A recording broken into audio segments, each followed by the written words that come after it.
சிறகடிக்க ஆசை சீரியலோட upcoming episode என்னன்னு பார்க்கலாம். இங்கே விஜயா மீனா மட்டும் வீட்டு வேலையை செய்கிறதெல்லாம் கவனிக்கிறாங்க. ஆனால் ரோகிணி எதை பற்றியும் யோசிக்காம அவள் பாட்டுக்கு பார்லருக்கு கிளம்புறா. பார்லரோட ஓனரும் இல்லை இந்த ரோகிணி. இப்படியே விட்டால் சரிப்பட்டு வராதுன்னு விஜயா ரொம்ப கோபமாக ரோகிணியை கூப்பிட்டு பேசுகிறாங்க. நான் சொன்னதெல்லாம் ஞாபகம் இருக்குல்ல, என் பையன் கடை பக்கம் நீ போயிடவே கூடாது. நான் தான் பெருசாக இங்கே மனோஜுக்கு பிஸ்னஸ் ஆரம்பித்து கொடுத்தேன், எனக்கு எல்லா உரிமையும் இருக்குன்னு மனோஜோட பிஸ்னஸை ஒன்றும் இல்லாமல் செய்ய அவன் கடை பக்கம் போனேன்னு தெரிஞ்சுது. அவ்வளவுதான். யார் என்ன சொன்னாலும் கேட்க மாட்டேன், வீட்டை விட்டு வெளியில் அனுப்பிடுவேன். மனோஜ் கூட சந்தோஷமாக உன்னை வாழ விட மாட்டேன். புரியுதுல்ல? நான் சொல்கிறதெல்லாம் நீ கேட்பல்ல அப்படின்னு விஜயா சொல்கிறாங்க. இங்கே உடனே ரோகிணி கண் கலங்கிக்கிட்டே, கண்டிப்பாக அத்தை, நீங்கள் சொல்கிறதெல்லாம் கேட்குறேன் அப்படின்னு சொல்கிறாங்க. உடனே விஜயாவும், இனி மனோஜுக்கு மீனா சமைச்ச சாப்பாடு இருக்கும், ஆனால் உனக்கு நீ தான் சமைச்சு சாப்பிடணும். உனக்கு என்ன வேணுமோ கிச்சனில் போய் நீயே சமைச்சு சாப்பிட்டுக்கோ. உனக்கு சமைக்கவும் தெரியாது, மீனா மாதிரி சமைக்க தெரிஞ்சா கூட இனி சமையல் பொறுப்பை நீயே எடுத்துக்கோன்னு சொல்லலாம். ஆனால் நீ தான் பெரிய பணக்கார வீட்டு பொண்ணுன்னு ஏமாற்ற மட்டும்தானே தெரியுது. இனி உனக்கு தேவையானதை நீ சமைச்சிக்கோ அப்படின்னு சொல்லிடுறாங்க. வேறு வழி இல்லாமல் அங்கே வேலைக்கு போயிட்டு வந்த ரோகிணியும் தனக்கு சாப்பிட எதுவுமே இல்லைன்னு பார்த்துட்டு அங்கே கிச்சனில் சமைச்சிட்ருக்காங்க. அந்த சமயம் அங்கே போன மீனாவும் ஸ்ருதியும் ரோகிணியோட நிலமையை பார்த்து சிரிக்க ஆரம்பிக்கிறாங்க.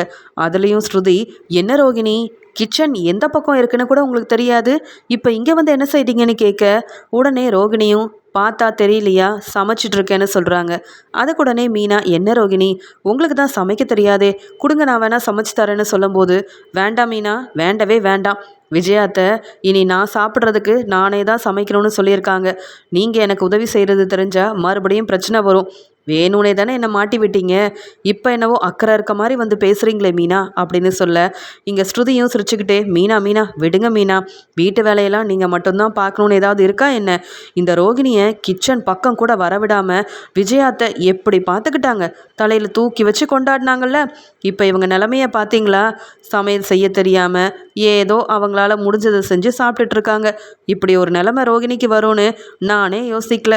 பொய் சொன்னால் இப்படிலாம் நடக்கும்னு இந்த ரோகிணியை பார்த்து தான் நானே இப்போ தெரிஞ்சுக்கிட்டேன். இப்போயாவது விஜயாத்தை பொறுப்பாக உங்களுக்கு இந்த வேலையை செய்ய சொன்னாங்களே, அது வரைக்கும் எனக்கு ரொம்ப சந்தோஷம்தான். மீனா, இனி கொஞ்சம் கொஞ்சமாக விஜயாத்தை உங்களை புரிஞ்சுப்பாங்க. உங்கள் நல்ல மனசை கண்டிப்பாக புரிஞ்சுக்கிட்டு உங்களை மருமகளாக ஏற்றுப்பாங்க. நீங்கள் ரோகிணி மாதிரி பொய் சொல்லலைல்ல, ஆனால் அந்த ரோகிணி சொன்னது எல்லாமே பொய் தான். கண்டிப்பாக ஏதாவது ஒரு பிரச்சனை வரும்போது ரோகிணியை விஜயாத்தை நினச்ச மாதிரி வீட்டை விட்டு வெளியில் அனுப்புனாலும் அனுப்பிடுவாங்க அப்படின்னு பேசி சிரிச்சிட்டு இருக்கும்போது ரோகிணிக்கு இங்கே மீனா மேலேயும் இந்த ஸ்ருதி மேலேயும் ரொம்ப கோவம் வருது.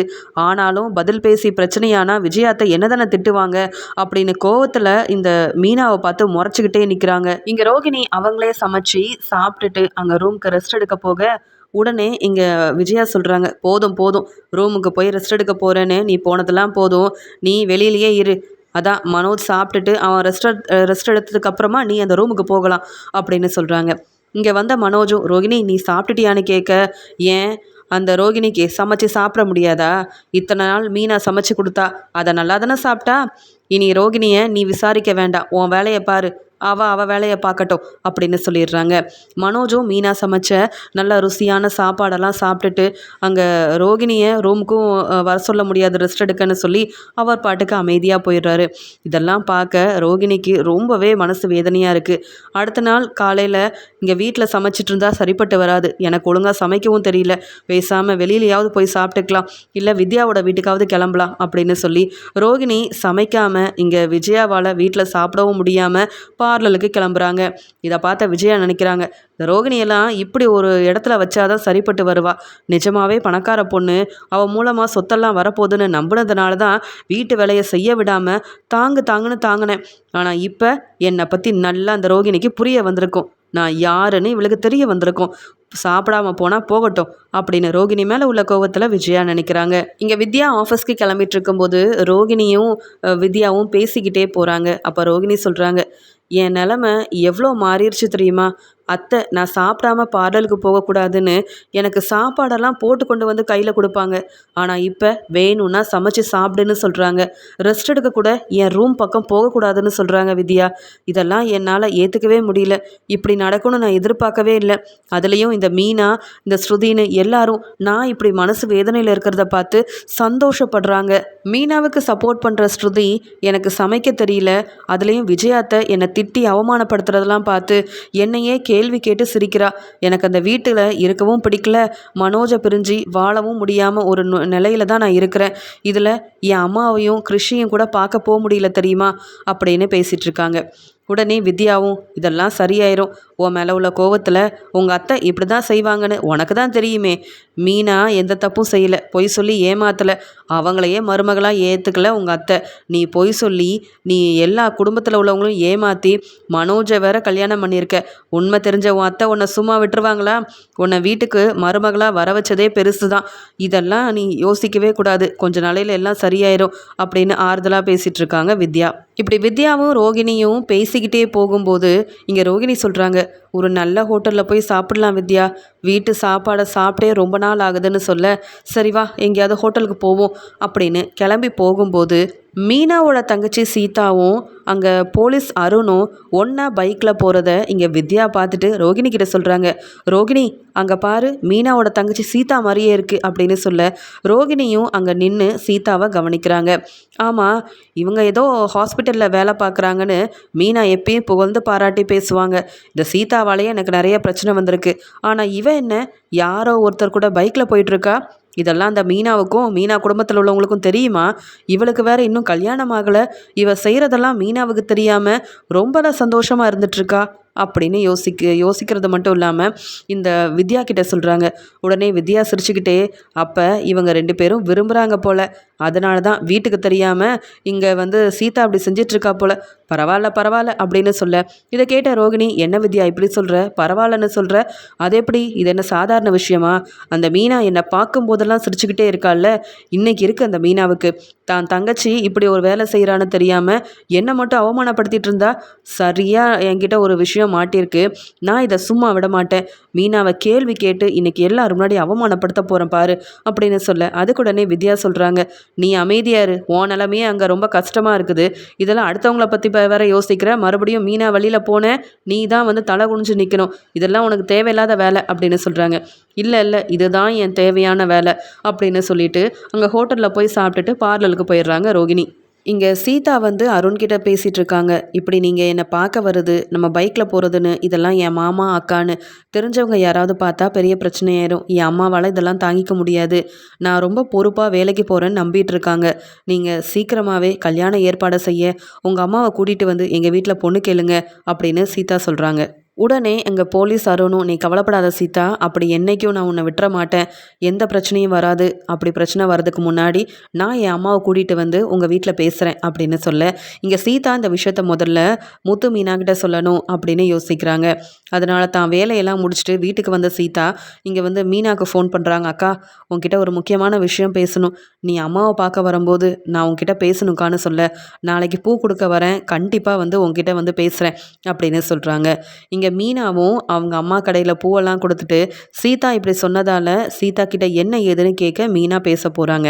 இங்கே சீதா சொல்கிறாங்க, அக்கா நான் வீட்டுக்கு தெரியாமல் ஒரு விஷயம் செஞ்சுட்டேன், அது ரொம்ப மனசுக்கு வேதனையாகவே இருக்குது, நீ எனக்கு அக்கா மட்டும் இல்லை எனக்கு அம்மா மாதிரி தானே, அதனால் நான் சொல்கிறேன் அப்படின்னு சொல்ல, என்ன சீதா இப்படிலாம் பேசுகிறேன், எனக்கு ரொம்ப பயமாக இருக்குது, என்ன விஷயம் சொல்லு அப்படின்னு கேட்க, அக்கா நான் ஒருத்தரை விரும்புகிறேன், அவர் போலீஸாக இருக்கார், என்னை கல்யாணம் பண்ணிக்கணும்னு ஆசைப்பட்றாரு, அவங்க அம்மாவை கூட்டிகிட்டு பொண்ணு கேட்குறேன்னு சொல்லியிருக்காரு, ஆனால் இதுக்கெல்லாம் சம்மதம் சொல்வீங்கல்லக்கான்னு சொல்ல, இப்படிப்பட்ட நல்ல விஷயத்த சொல்லியிருக்க, நீயே விரும்புகிறேன்னா கண்டிப்பாக ரொம்ப நல்லவராக தான் இருப்பார், ஆனாலும் யார் என்னன்னு எங்ககிட்ட சொல்லியிருக்கலாம்ல அப்படின்னு கேட்க, அக்கா உனக்கு தெரியும் ஹாஸ்பிட்டலில் அந்த அருணோட அம்மா இருந்தப்ப நீ கூட ஃபோனில் பேசினியேக்கா, ரொம்ப நல்லவங்களா இருக்காங்கன்னு கூட சொன்னியே அப்படின்னு சொல்லும்போது, பரவாயில்ல சீதா, அவரே உன்னை விரும்புகிறதா சொன்னாரா, சரி உனக்கும் பிடிச்சிருந்தா கண்டிப்பாக அம்மா கிட்ட பேசி நான் கல்யாணம் ஏற்பாடாக செய்கிறேன் அப்படின்னு சொல்லும்போது, இல்லைக்கா அவர் என்னை பார்க்க வராரு, அவர்கிட்ட நான் ஃபோனில் பேசுகிறேன், என்னை ஹாஸ்பிட்டலுக்கு அவர் தாங்க கூட்டிகிட்டு போகிறாரு,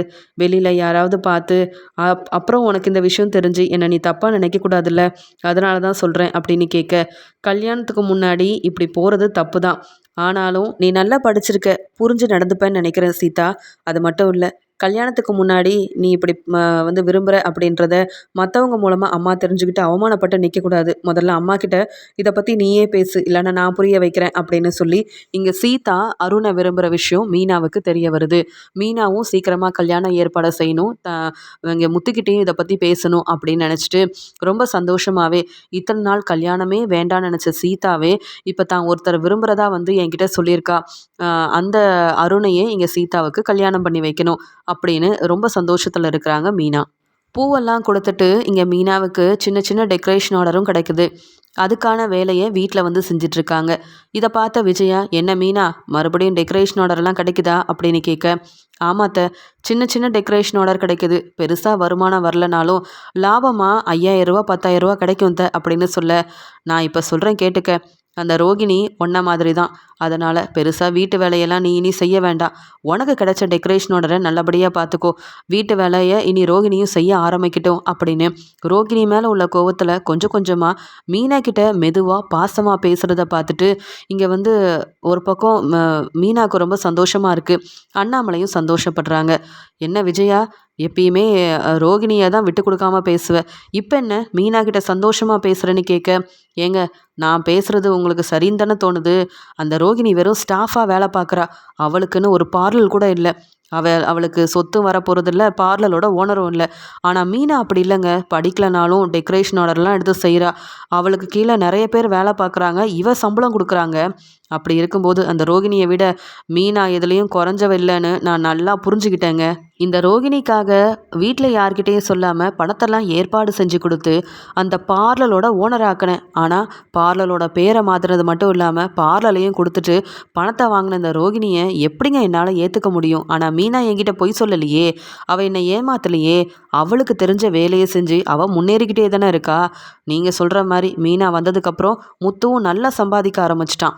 ஆனால் இந்த ரோகிணி வந்ததுலேருந்து இந்த மனோஜோட வாழ்க்கையில் சந்தோஷமே இல்லாமல் பிரச்சனைக்கு மேலே பிரச்சனை, பொய் சொல்லி ஏமாத்தின ரோகிணியை விட வர வர மீனாவே நல்லவன்னு தோணுதுங்க அப்படின்னு பேச, அண்ணாமலை இதை கேட்டு மீனா கிட்ட சொல்கிறாரு, மீனா எனக்கு சந்தோஷம் தாங்கலை மீனா, உன் அத்தையா இப்படிலாம் பேசுகிறான்னு எனக்கே இப்படிலாம் இருக்குது, நீயும் சந்தோஷமாக இனி வீட்டு வேலையெல்லாம் விட்டுட்டு உன் டெக்கரேஷன் ஆர்டரை செஞ்சு சீக்கிரமாக மாடியில் ரூம் கட்டணுமா அப்படின்னு பேசிகிட்ருக்குறாங்க.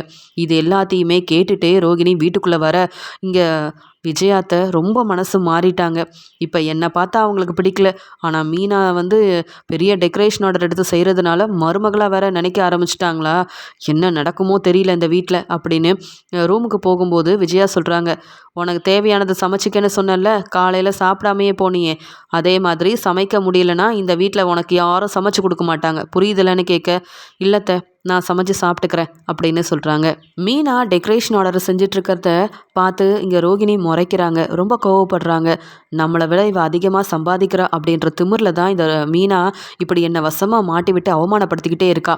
இன்றைக்கி அவள் தங்கச்சி என்ன நல்ல வேலையாக செஞ்சிட்ருக்கா, இதை மீனா கிட்ட சொல்லி மீனாவை எப்படியாவது அள வைக்கணும் அப்படின்னு நினச்சிட்டு, மீனா என்ன செய்கிறீங்க அப்படின்னு கேட்கும்போது, பார்த்தா தெரியலையா ரோகிணி, ஒரு 2 டெக்கரேஷன் ஆர்டர் இருக்குது, அதுக்கான வேலையை வீட்டில் வச்சே செஞ்சிட்ருக்கேன், நீங்கள் போய் சமைச்சிக்கோங்க, நான் வீட்டு வேலை எல்லாத்தையும் முடிச்சிட்டேன், வீட்டில் உள்ள மற்ற எல்லாருக்கும் சமைச்சு வச்சுட்டேன் அப்படின்னு சொல்ல, அதெல்லாம் சரிதான் மீனா, என் நிலமையை பார்த்து நீங்கள் ஸ்ருதின்னு எல்லாரும் சிரிக்கிறீங்கல்ல, உங்கள் வீட்டில் உள்ளவங்கள பற்றி நீங்கள் கொஞ்சம் யோசிச்சு பார்த்தீங்களா அப்படின்னு கேட்க, மீனாக்கு ஒன்றுமே புரியாமல், இப்போ எதுக்கு என் வீட்டில் உள்ளவங்கள பற்றி பேசுகிறீங்க, நீங்கள் என்கிட்ட எதுனாலும் கேளுங்க, என் அம்மாவை பற்றியோ என் தம்பி தங்கச்சியை பற்றியோ நீங்கள் எதுக்கு பேசணும் ரோகிணின்னு கேட்கும்போது, பேசுவேன், நான் கண்டிப்பாக பேசுவேன், ஏன்னா உங்களுக்கு தெரியாமல் உங்கள் தம்பி இங்கே வீட்டில் தேவையில்லாத வேலையை செய்வான், முத்துவோட பைக்கெல்லாம் எடுத்துகிட்டு போனான், அத்தையோட பணத்தெல்லாம் எடுத்துகிட்டு போய் அவமானப்படுத்தினான், ஆனால் உங்கள் தங்கச்சி என்ன செய்கிறாங்க தெரியுமா அப்படின்னு கேட்க, என்ன சீதா என்ன செஞ்சிட்டா, அதை என்ன பெருசாக கண்டுபிடிச்சிட்டிங்க சொல்லுங்கள் பார்ப்போம் அப்படின்னு சொல்கிறாங்க. மீனா, நான் இந்த வீட்டோட மூத்த மருமக, அந்த மதிப்பும் மரியாதையும் இல்லாமல் ஏதோ நான் இந்த வீட்டில் வீட்டு வேலை செய்கிறதுக்கு தான் இருக்கேன் அப்படின்னு விஜயாத்தை நினைக்கிறாங்கன்னா அதுக்கு காரணமே நீங்கள் தானே மீனா. என்னை பற்றின உண்மையை நீங்களும் முத்துவும் கண்டுபிடிச்சி அவமானப்படுத்தி வீட்டை விட்டே வெளியில் அனுப்பணும்னு திட்டம் போட்டீங்க. எவ்வளவோ நான் தலை குனிஞ்சு நின்னேன், ஆனால் உங்கள் தங்கச்சியால் உங்கள் வீட்டில் உள்ளவங்க, ஏன் உங்கள் குடும்பமே அவமானப்பட போகிறீங்க தெரியுமா அப்படின்னு சொல்ல, என்னைக்கும் என் தங்கச்சி சீதா அப்படி செய்யவே மாட்டான்னு சொல்ல, போதும் மீனா போதும், என்ன அவமானப்படுத்தின நீங்கள் மட்டும் சந்தோஷமாக இருந்துருவீங்களா என்ன? உங்கள் தங்கச்சி சீதாவை இன்னைக்கு நான் தான் பார்த்தேனே, யாரோ ஒருத்தர் கூட பைக்கில் போயிட்டு இருந்தா. உங்கள் தங்கச்சி சீதாவுக்கு தான் நீங்கள் இன்னும் கல்யாணம் செஞ்சு வைக்கலையே, அப்போ இவ யார் கூட பைக்கில் போனா? அப்போ இது தப்பு தானே? உங்கள் குடும்பத்தை பற்றி யோசிக்க மாட்டேங்கிறீங்க. உங்கள் தங்கச்சி தம்பியை ரொம்ப நம்புறீங்க. அப்புறம் என் வாழ்க்கையில் மட்டும் ஏன் பிரச்சனை செய்கிறீங்க? என் என் விஷயத்தில் தலையிடாதீங்கன்னு எவ்வளவோ சொல்லியும் இப்படி என்ன அவமானப்படுத்துனீங்கல்ல, அதான் உங்கள் குடும்பத்துக்கு இப்படி ஒரு நிலைமை சீதாவால் வரப்போகுது. கல்யாணம் முடிக்கிறதுக்கு முன்னாடியே உங்கள் தங்கச்சி இவ்வளோ பெரிய தப்பு செய்கிறா. போய் முதல்ல அதை கேள்வி கேளுங்க. ஏதோ நான் வந்து இந்த வீட்டில் சமையல் செய்கிறதெல்லாம் பார்த்து ஸ்ருதியவும் கூட்டிகிட்டு வந்து நின்று சிரிக்கிறீங்க அப்படின்னு கேட்க, போதும், என் வீட்டில் உள்ளவங்களை பற்றி தப்பாக பேச உனக்கு முதல்ல தகுதியும் இல்லை, உரிமையும் இல்லை. நீ பொய் சொன்ன மாதிரி எங்கள் குடும்பத்தில் யாரும் பொய் சொன்னதே இல்லை. தப்பு செஞ்சாலும் தப்பு செஞ்சிட்டோன்னு எல்லார் முன்னாடியும் ஒத்துக்கிட்டு மன்னிப்பு கேட்போமே தவிர்த்து உண்மையை மறைச்சி அடுத்தவங்களை ஏமாத்தணும், அவங்க மூலமாக பெருசாக ஒரு லாபம் கிடைக்குன்ற எண்ணம் எங்களுக்கு என்றைக்கும் வந்ததே இல்லை. என் தங்கச்சி சீதா தப்பு செஞ்சுருக்காளா இல்லையான்னு எனக்கு நல்லா தெரியும். அவள் யாரை கல்யாணம் பண்ணிக்க போகிறாளோ அவர் கூட தான் பைக்கில் போயிருக்கா. இதில் உனக்கு என்ன பிரச்சனை? நீ எதுக்கு அவளை பற்றி யோசிக்கிற? உன் வாழ்க்கையிலேயே பிரச்சனை வந்து இப்போ வீட்டு வேலையை செய்ய வச்சுருக்காங்க விஜயாத்தை. கொஞ்ச நாளையில் இப்படியே நீ செஞ்சிட்டு இருந்தா உன்னை வீட்டை விட்டே வெளியில் அனுப்பிடுவாங்க. உன் வாழ்க்கையை பற்றி யோசித்து அதை சரி செய்யறதுக்கு உனக்கு முடியல. இதில் வேற என் தங்கச்சியை பற்றி என்கிட்டயே சொல்லி என்ன அவமானப்படுத்த நினைக்கிற? என் குடும்பம் அவமானப்பட்டு நிற்பாங்கன்னு வேற சிரிச்சுக்கிட்டே சொல்கிறியா? என் தம்பி தப்பு செஞ்சுருக்கான், அதுக்காக விஜயாத்தை கிட்ட மன்னிப்பு கேட்டு நின்றுருக்கான். ஆனால் நீ அப்படியா செஞ்ச? ஒரு தப்பாக செஞ்ச இல்லை ஒரு பொய் தான் சொன்னியா? நீ சொன்னது எல்லாமே பொய். இன்னும் கூட ஏதோ உன் பக்கம் நியாயம் இல்லாமல் பொய் சொல்லி ஏமாத்திட்டு இருக்கேன்னு என் வீட்டுக்காரர் முத்து சந்தேகப்பட்டுட்டு தான் இருக்காரு. அப்படி ஏதாவது உண்மையை மறைச்சிருந்தா அதுவும் என் வீட்டுக்காரரால் தான் எல்லாருக்கும் தெரிய வரப்போகுது. முதல்ல உன்னை பற்றி யோசி. எங்களை ஏதாவது அவமானப்படுத்தணும்னு இப்படி என் தங்கச்சியை தப்பாக பேசுனேன், அவ்வளவுதான். என் தங்கச்சி சீதா அங்கே அருண்ன்ற போலீஸை விரும்புகிறா. அவரை தான் நாங்கள் கல்யாணம் பண்ணி வைக்க போகிறோம். அவர் கூட அவர் வெளியில் போகிறதுல உனக்கு என்ன பிரச்சனை? அவள் எந்த தப்பும் செய்யலை. அதனால் சீதாவை அவமானப்படுத்தி என்னை அழ வைக்கலாம், என் குடும்பத்தை அவமானப்படுத்தலான்ற எண்ணம் உனக்கு இனிய வந்துச்சுன்னா அவ்வளவுதான். உன் வேலையை மட்டும் பாரு. என் வழியிலையும் நீ தலையிடாத. உன்னை மாதிரி பொய் சொல்லி ஏமாத்துற யார்கிட்டையும் பேசணுன்ற அவசியம் எனக்கு இல்லை. அதான் அத்தை சொன்னாங்களே, போய் சமைச்சு சாப்பிடுன்னு. முடிஞ்சா அந்த வேலையை பாரு, இல்லைன்னா அங்கே ஹாலில் ரெஸ்ட் எடு. இவ்வளோ பெரிய உண்மையை மறைச்சு நீ என் குடும்பத்தை தப்பாக பேசணும்னு நினைக்கிற, என் தங்கச்சியை தப்பாக பேசணும்னு நினைக்கிறியே. ஒன்னெல்லாம் இந்த வீட்டோட மருமகன்னு சொல்ல எனக்கே அசிங்கமாக இருக்குது. போ முதல்ல இங்கேருந்து. என் தங்கச்சியை பற்றி மறுபடியும் இப்படி தப்பாக பேசாதன்னு சொல்கிறாங்க. என்ன மீனா சொல்கிறீங்க? அப்போ உங்கள் தங்கச்சி விரும்புகிறாங்களா? அவரையே தான் கல்யாணம் பண்ணி வைக்க போகிறீங்களா? இருந்தாலும் அக்கம் பக்கத்தில் தப்பாக பேச மாட்டாங்க அப்படின்னு கேட்க, தப்பாக பேசினா நான் பதில் சொல்லிக்கிறேன். உனக்கு என்ன இதில் பிரச்சனை? என் தங்கச்சி எந்த உண்மையும் மறைக்க மாட்டா. யாரை கல்யாணம் பண்ணிக்கணும்னு ஆசைப்படுறாளோ என் வீட்டுக்காரரோட சம்மதத்தோட கண்டிப்பாக இந்த கல்யாணத்தை நானும் என் வீட்டுக்காரரும் சேர்ந்து நடத்தி வைக்கணும்னு இந்த விஷயத்த ஏற்கனவே என்கிட்ட சொல்லிட்டா. நீ அதனால் என் குடும்பத்தை பற்றி யோசிக்காத. எங்கள் குடும்பத்தில் யாரும் அவமானப்பட்ட தலை குனிஞ்சு நிற்கிறதுக்கு நாங்கள் பொய் சொல்லவும் இல்லை, ஒன்றை மாதிரி யாரையும் ஏமாற்றவும் இல்லை. ஒழுங்கா இங்கேருந்து போறியா இல்லையான்னு சொல்ல, உடனே ரோகிணியும் அது இல்லை மீனா, நான் சொல்ல வரதை புரிஞ்சுக்கோங்களேன் அப்படின்னு சொல்லும்போதே மீனா இருந்த கோவத்தில் அங்கே அண்ணாமலை முன்னாடியே ரோகிணியை பலார் பலார்னு வெளுத்து வாங்குறாங்க. அதான் சொன்னேன்ல, என் குடும்பத்தை பற்றி மறுபடியும் மறுபடியும் தப்பாக பேசாத, என் தங்கச்சியை பற்றி நீ பேசவே கூடாதுன்னு. ஓ வாழ்க்கையை நல்லபடியாக அமைச்சிக்க. என் குடும்பத்தை பற்றி பார்த்துக்க நான் இருக்கேன், என் வீட்டுக்காரர் இருக்காங்க, என் தம்பி தங்கச்சி அம்மானு எல்லாரும் இருக்காங்க, நாங்கள் பார்த்துப்போம். போ முதல்ல இங்கேருந்து அப்படின்னு வெளுத்து வாங்குறாங்க மீனா. அவமானப்பட்ட ரோகிணி கண்கலங்கிக்கிட்டே எப்படியாவது சீதா மூலமாக இந்த மீனாவை அவமானப்படுத்தணும்னு நினச்சி இங்கே தலை குனிஞ்சு நிற்கிறாங்க. உடனே மீனா சொல்கிறாங்க, ஒரு குடும்பத்துலேருந்து வந்திருக்கீங்க, அடுத்தவங்களை அவமானப்படுத்தக்கூடாது அப்படின்ற எண்ணம் கொஞ்சம் கூட இல்லைல்ல? மறுபடியும் மறுபடியும் திருந்தாம தான் அடுத்தவங்களை அள வைக்கணும்னு நினைக்கிறீங்களா ரோகிணி? அதனால தான் உங்களுக்கு இப்படி ஒரு நிலைமை கிடச்சிருக்கு.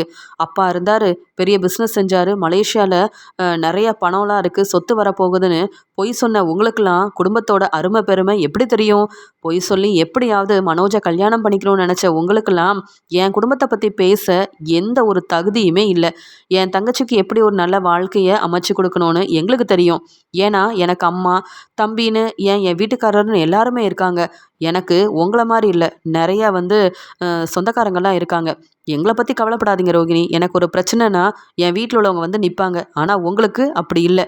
உங்கள் வாழ்க்கையை அதனால் நீங்கள் பார்த்துக்கோங்க, நான் என்னோட தங்கச்சி வாழ்க்கையை பார்த்துக்கிறேன். போறீங்களா நீங்கள் அப்படின்னு சொல்லிடுறாங்க.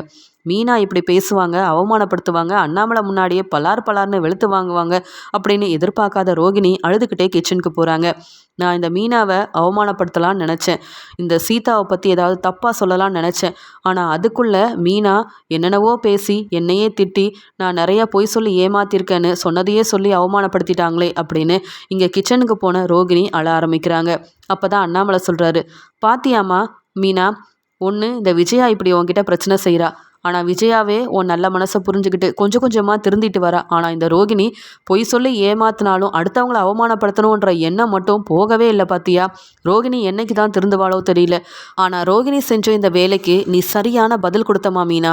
யாரை பற்றியும் கவலைப்படாத, எதுக்கும் பயப்படாத. உன்னை எதிர்த்து பேசினா நீயும் எதிர்த்து பேசி அவங்கள வெளுத்து வாங்குறதுல தப்பே இல்லைம்மா மீனா. நீ போய் உன் வேலையை பாரு. இந்த ரோகிணி செஞ்ச தப்புக்கு இப்படிலாம் அவளுக்கு கிடைக்கணும், நல்லா அனுபவிக்கட்டும் அப்படின்னு எப்பயும் போல மீனாவுக்கு சப்போர்ட் பண்ணி ரோகிணி மேலே உள்ள கோவத்தில் அண்ணாமலை இப்படி பேசிட்டு போகிறாரு. என் தங்கச்சி சீதாவுக்கும் அந்த அருணுக்கும் சீக்கிரமாக கல்யாணம் பண்ணி வச்சு இப்படி பேசின இந்த ரோகிணியை தலை குனிய வைக்கணும் அப்படின்னு மீனா நினைக்கிறாங்க.